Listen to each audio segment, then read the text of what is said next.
کبھی ایک جیل میں لے کے جائیں، اس کے بعد ادھر سے نکال کے دوسرے جیل میں لے جائیں، ادھر عدالت اس کو ضمانت دے، کوئی اور کیس میں پکڑ کے لے جائیں، گجرات لے گئے اس گرمی کے اندر. تو بلڈ پریشر کی شیرین ہمیں پتہ ہے اس کی صحت نے یہ اجازت ہی نہیں دینا تھا.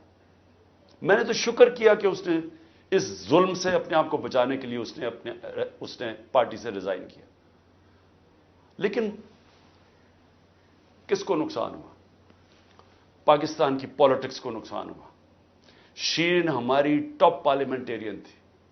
میری کیبنٹ کے اندر وہ منسٹر تھی جو جس طرح وہ پڑھ لکھ کے ایک ایک ایشو کے اوپر آتی تھی، کوئی اور کیبنٹ منسٹر، ایک ہماری ڈاکٹر ثانیہ تھی کہ اتنی محنت کر کے کبھی کیبنٹ میٹنگ میں نہیں آئی جو شیرین آتی تھی.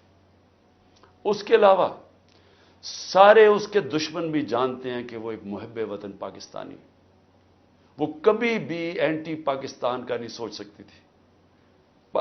شیرین مظاہری جان دے دے لیکن وہ ایک پاکستانی، پاکستان کے ہر کاز کے لیے کھڑی ہوتی تھی. جو لوگ اس کو الٹرا نیشنلسٹ کہتے تھے، کئی دفعہ وہ کئی ناراض ہو جاتے تھے کہ وہ بڑی سخت باتیں کرتی تھی، لیکن وہ نظریاتی عورت تھی. تو اس سے نقصان تحریک انصاف کو تو چلے ہوا، لیکن پاکستان کی سیاست کو اور جمہوریت کو نقصان پہنچا دیا ہے. ساری لیڈرشپ اندر ڈالی ہوئی ہے، اور نکلنے کا صرف ایک طریقہ ہے کہ ایک وہ جادو کے لفظ کہہ دو. وہ جس طرح ہوتا تھا نا، کھل جا سم سم، آپ جادو کا لفظ کہہ دیں کہ جی میں تحریک انصاف میں نہیں ہوں، تو آپ رہا ہو سکتے ہیں. یعنی یہ مذاق ہو رہا ہے ہمارے ملک کے ساتھ. کسی بھی دور کے اندر میں نے یہ نہیں دیکھا کہ صرف اور صرف آپ کے اوپر، اگر آپ نہیں کہتے کہ میں تحریک انصاف میں ہوں، تو آپ کے اوپر ظلم ہوں گے، تشدد ہوگا، آپ کو اس جگہ اس طرح کی گرمی کے اندر آپ کو دڑبوں میں بند کر دیں گے. لیکن جب آپ یہ کہیں گے کہ میں تحریک انصاف چھوڑ رہا ہوں، تو سب کچھ ٹھیک ہو جائے گا، آپ کے سارے گناہ معاف ہو جائیں گے. اور پھر مجھے جو حیرت ہے آج کہ کوئی ہیومن رائٹس کی آوازیں نہیں نکل رہی ہیں.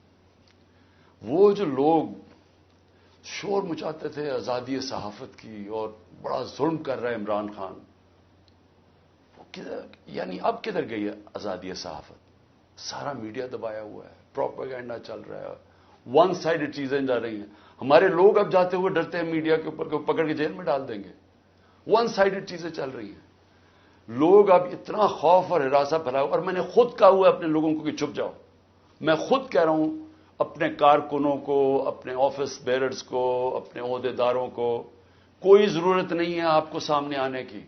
اپنے گھروں میں نہ رہو، چھپ جاؤ، کیونکہ